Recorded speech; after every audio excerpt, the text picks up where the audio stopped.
வணக்கம். இன்றைக்கி நம்ம பார்க்க போகிற சமையல் என்னென்னு பார்த்தீங்கன்னா, ஒரு அருமையான சிக்கன் வெள்ளை பிரியாணி எப்படி செய்யலாங்கிறத பார்க்கலாம். எப்பயும் போல் பண்ணாமல் இது மாதிரி ஒரு தடவை கொஞ்சம் டிஃப்ரெண்ட்டாக செஞ்சு பாருங்கள். அதுவும் ஜீரக சம்பா அரிசியில் செய்யும்போது நல்ல ஃப்ளேவராகவும் இருக்கும், நல்ல டேஸ்ட்டாகவும் இருக்கும். அதுக்கு இது மாதிரி குழம்பு தொட்டு சாப்பிட்டோம்னா நல்லா அட்டகாசமாக இருக்கும். வாங்க அது எப்படி செய்யலாங்கிறத பார்க்கலாம். இப்போ ஒரு கடாய் எடுத்துக்கலாம். இதில் பார்த்தீங்கன்னா 150 ml அளவுக்கு தேங்காய் எண்ணெய், கடலை எண்ணெய், நெய் இது 3 கலந்து எடுத்திருக்கேன். நீங்கள் வெறும் கடலெண்ணெய் சேர்க்குறதுனாலும் சேர்த்துக்கோங்க. கடலெண்ணெய், நெய், தேங்காய் எண்ணெய் ஃப்ளேவர் பிடிக்கும்னா சேர்த்துக்கோங்க. ஆனால் பிரியாணிக்கு தேங்காய் எண்ணெய் சேர்த்திங்கன்னா டேஸ்ட் சூப்பராக இருக்கும். இப்போ எண்ணெய் நல்லா சூடாயிருச்சு. இந்த கடாய் ஏற்கனவே நல்லா காஞ்சிருச்சு, அதனால் எண்ணெய் ஊற்றுனதுமே நல்லா சூடாயிருச்சு.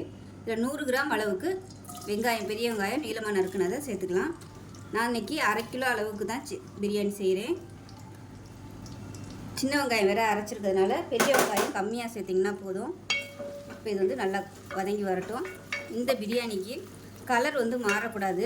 சாதாரணமாக நம்ம பிரியாணிக்கு கலர் நல்லா ப்ரௌன் கலரில் வர அளவுக்கு வதக்குவோம். இந்த வெள்ளை பிரியாணிக்கு லைட்டாக வதங்கினாலே, பொன் வறுவலாக வதங்கினாலே போதும். இல்லைன்னா பிரியாணி கலர் வெள்ளையாக கிடைக்காது. இப்போ இதில் இஞ்சி பூண்டு பேஸ்ட்டு, வெங்காயம் போட்டு அரைச்சி வச்சுருக்கேன். இஞ்சி பார்த்திங்கன்னா 50 கிராம், பூண்டு 50 கிராம், ஒரு 5 சின்ன வெங்காயம், இது 3 சேர்த்து நல்லா நைஸாக அரைச்சி வச்சுருக்கிறேன். சின்ன வெங்காயம் சேர்த்திங்கன்னா உங்களுக்கு ஃப்ளேவர் நல்லா கிடைக்கும், டேஸ்ட்டும் நல்லாயிருக்கும் பிரியாணிக்கு. அதே சமயம் ரொம்ப அதிகமாக சேர்த்துடக்கூடாது. பிரியாணிக்கு ரொம்ப ஒரு மாதிரியாக பிசு தன்மை அதிகமாகிடும், மசாலா அதிகமாகிடுச்சுன்னா. அதனால் கொஞ்சமாகவே சேர்த்தா போதும். இந்த அளவுக்கு ஒரு 5 சின்ன வெங்காயம் சேர்த்திங்கன்னா போதும். இப்போ பாருங்கள், வெங்காயம் ஓரளவுக்கு நல்லா வதங்கிடுச்சு. இந்த அளவுக்கு வதங்கினா போதும். இதுக்கு மேலே வதங்குச்சுன்னா கலர் மாறிச்சுன்னா உங்களுக்கு பிரியாணி கலரும் மாறிடும். இப்போ நம்ம அரைச்சி வச்சுருக்கிற இஞ்சி பூண்டு பேஸ்ட்டை சேர்த்துக்கலாம்.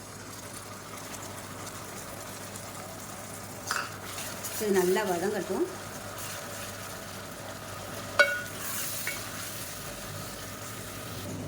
இப்போ இதில் ஒரு 4 பச்சை மிளகாயை கீறிட்டு சேர்த்துக்கலாம். ஒரு 5 பச்சை மிளகா மிக்சியில் போட்டு அரைச்சி வச்சுருக்கேன். அதாவது 1-2 நச்சு வச்ச மாதிரி வச்சுருக்கேன். ரொம்ப நைஸாலாம் அரைக்கக்கூடாது, கலர் மாறிடும். இப்போ இதில் பார்த்திங்கன்னா ஒரு கைப்பிடி புதினா இலை சேர்த்துக்கலாம். அதே மாதிரி ஒரு கைப்பிடி கொத்தமல்லி இலை சேர்த்துக்கலாம். சேர்த்துட்டு இதையும் வதக்கி விட்டுக்கலாம்.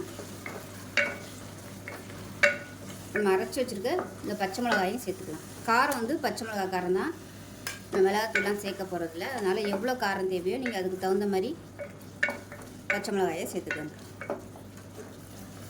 இது நல்லா வதங்கி எண்ணெய் பிரிஞ்சு வரட்டும். இப்போ இதில் ஒரு 1/4 டேபிள் ஸ்பூன் கரம் மசாலா சேர்த்துக்கலாம். அதாவது பட்டை, கிராம்பு, ஏலக்காய் 3 பொரிச்சது சேர்த்துக்கலாம். இது வீட்டிலே அரைச்சது தான்.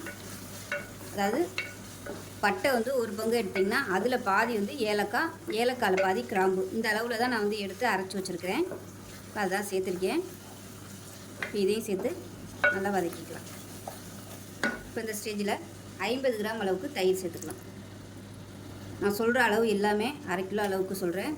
நீங்கள் 1 கிலோ பண்ணுறதா இருந்தால் இதை அப்படியே டபுளாக எடுத்துக்கோங்க.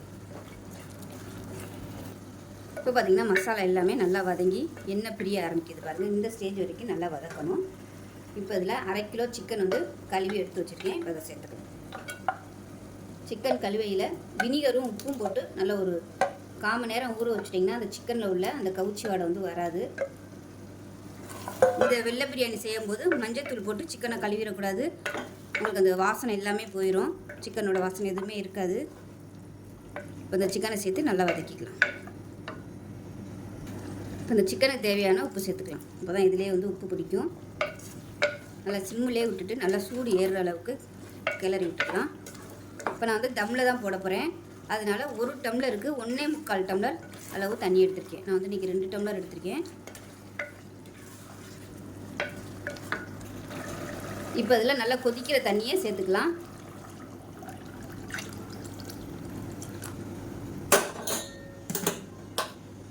நல்லா கலந்து விட்டுட்டு சிக்கன் நல்லா வேகட்டும்.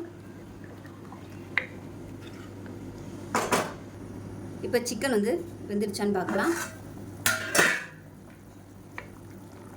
இப்போ பாருங்கள், சிக்கன் நல்லா சாஃப்டாக வெந்துருச்சு. இப்போ அடுத்து நம்ம அரிசி போட்டு பாதி வேக்காடு கொடுப்போம், அப்போ கரெக்டாக வந்துடும். நான் இன்றைக்கி ஜீரக சம்பா அரிசி தான் எடுத்திருக்கேன். நல்லா கழுவிட்டு நல்லா 1/2 மணி நேரமாக நல்லா ஊறிடுச்சு. ஊறினதுக்கப்புறம் தண்ணியை வடிய விட்டுட்டேன். இப்போ இந்த அரிசியை அப்படியே சேர்த்துக்கலாம். இப்போ அரிசியை சேர்த்துட்டு நல்லா கலந்து விட்டுடலாம். இப்போ இந்த ஸ்டேஜில் பார்த்திங்கன்னா முந்திரி பருப்பு, பாதாம், பிஸ்தா ரெண்டு சேர்த்துருக்கேன். ரொம்ப சேர்க்கக்கூடாது, ரெண்டு சேர்த்துக்கோங்க. ரொம்ப சேர்த்தோம்னா பிசு தன்மை வந்துடும். இது வந்து நல்ல ஒரு டேஸ்ட்டும் கொடுக்கும், நல்ல ஒரு ஃப்ளேவரும் கொடுக்கும். அது கூடவே 1/4 டம்ளர் அளவுக்கு பால், பச்சை பால், காய்ச்சாத பால் தான் சேர்த்துருக்கேன். இப்போ சேர்த்துக்கலாம். சேர்த்துட்டு எல்லாத்தையும் நல்லா கலந்து விட்டுக்கலாம். சாஃப்டாகவே கலந்து விட்டுக்கோங்க, ஏன்னா அரிசி வந்து ஊறி இருக்குது, உடஞ்சி போகும். இப்போ இதில் ஒரு அரை முடி எலுமிச்சம்பழம் பிழிஞ்சு விட்டுக்கலாம். ஏன்னா நம்ம புளிப்புக்கு வந்து எதுவுமே சேர்க்கலை, இந்த லெமன் ஜூஸ் மட்டும் தான், தயிரும் இந்த லெமன் ஜூஸ் மட்டும்தான். இப்போ கலந்து விட்டுக்கலாம். கொதிக்க ஆரம்பித்ததும் அடுப்பு வந்து நல்லா சிம்மில் விட்டுருங்க. இப்போ நான் தம்மில் போடுறதுனால 1.25 பங்கு தண்ணி வச்சுருக்கேன், 1 டம்ளருக்கு. இதுவே நீங்கள் வந்து இதே மெத்தடில் குக்கரில் பண்ணுறதா இருந்தால் 1 டம்ளருக்கு 1.5 டம்ளர் தண்ணி போதும். தண்ணி வச்சுட்டு நல்லா கொதிக்க ஆரம்பிக்கையில் குக்கரை மூடிட்டு 2 விசில் விட்டுட்டு ஸ்டீம் போனதுக்கப்புறம் ஓப்பன் பண்ணிங்கன்னா சூப்பராக இருக்கும். இப்போ நான் தம்மில் வைக்கிறதுனால இது வந்து கொதிக்கையிலே பாதி வந்து தண்ணியெல்லாம் வந்து உங்களுக்கு வற்றிடும். அதனால தான் நான் வந்து 1.25 அளவுக்கு வச்சுருக்கேன். 1.5 வச்சோம்னா பத்தாது, சீக்கிரமாகவே வற்றிடும். சாதம் வந்து விதையாக இருக்கும். இப்போ பாருங்கள் நல்லா கொதிக்க ஆரம்பிக்குது. அடுப்பு நல்லா மீடியத்தில் வச்சுருங்க. ரொம்ப ஹையில் இருந்துச்சுனாலும் தண்ணி ஊற்றிடும், சாதம் வந்து அரிசியாக இருக்கும். அதனால் மீடியத்தில் வச்சுட்டு நல்லா வேகட்டும் அரிசி. இப்போ உப்பு கம்மியாக இருக்குது, உப்பு சேர்த்துக்கலாம். சேர்த்துட்டு அடியிலேருந்து கிளறி விட்டுக்கலாம். காரம் வந்து உங்களுக்கு தகுந்த மாதிரி சேர்த்துக்கோங்க. இது வந்து காரம் மைல்டாக தான் இருக்குது, காரம் அதிகமாக இல்லை. வேணும்னா நீங்கள் இன்னும் கொஞ்சம் பச்சை மிளகா சேர்த்துக்கலாம்.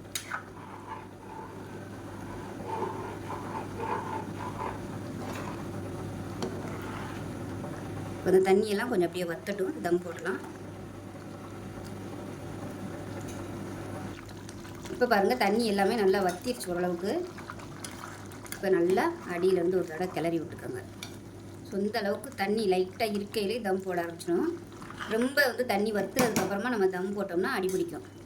அதனால் இந்த அளவுக்கு தண்ணி பசம் இருக்கையிலே தம் போட்டுடலாம். இப்போ இதை மூடி வச்சிடலாம். கரெக்டான தட்டு போட்டு மூடிடுங்க. இப்போ பார்த்திங்கன்னா இதுக்கு மேலே சுடுதண்ணி வச்சு தம் போட்டாச்சு. நல்ல ஒரு அரை மணி நேரம் ஆகட்டும். தம் ஆனதுக்கப்புறம் நல்லா ஸ்டீம்லாம் போனதுக்கப்புறம் பார்க்கலாம். இப்போ பார்த்திங்கன்னா நல்லா ஒரு 20 நிமிஷம் தம் போட்டு அமர்த்தி ஒரு 20 நிமிஷம் ஆயிடுச்சு. இப்போ எப்படி இருக்குன்னு பார்க்கலாம். இப்போ அதை நம்ம பரட்டி விட்டுக்கலாம். பாருங்க சூப்பராக வந்துருச்சு, செம்ம வாசனையாக இருக்குது. வீடு ஃபுல்லாக அந்த பிரியாணி வாசனை தான்.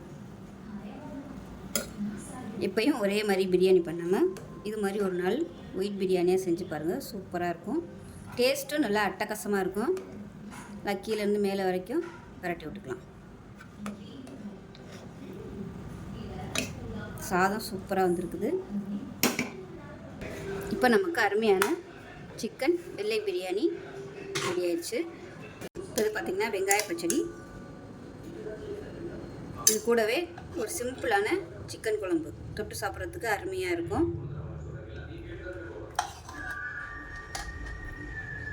இந்த வெள்ளை பிரியாணிக்கு இந்த மாதிரி குழம்பு தொட்டு சாப்பிட்றதுக்கு நல்லா அட்டகாசமாக இருக்கும். ஸோ இதே மாதிரியே ஒரு தடவை செஞ்சு பாருங்கள். செஞ்சு பார்த்துட்டு எப்படி வந்துச்சுங்கிறத சொல்லுங்கள். வீடியோ பிடிச்சிச்சுன்னா லைக் பண்ணுங்கள், கமெண்ட் பண்ணுங்கள், சேனலை சப்ஸ்கிரைப் பண்ணுங்கள், பக்கத்தில் பெல் பட்டனையும் ப்ரெஸ் பண்ணுங்கள். நன்றி.